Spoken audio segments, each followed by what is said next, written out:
بسم الله الرحمن الرحيم. السلام عليكم ورحمة الله وبركاته. إله بaa mahad iska leh oo ii suurtageliyay maanta 16 bilood kadib inaan dib ugu soo noqday caasimadda magaaladeena Muqdisho.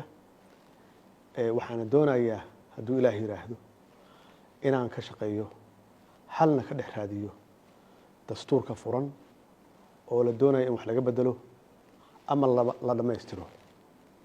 muwaadin kasta oo Soomaaliyeedna waxaa laga rajeynayaa waxaa laga doonayaa ugu horeeya madaxweynaha federaalka Soomaaliya baarlamaanka labadiisa gole dowlad goboleedyada madaxdooda iyo shacabka Soomaaliyeedba inay iyagu naftigoodu ay noqdaan xalka meesha ugu dambeysana oo la rabo in la gaarsiiyana ay tahay wadar ogol ay tahay in la ilaaliyo midnimada iyo wadajirka Soomaaliyeed.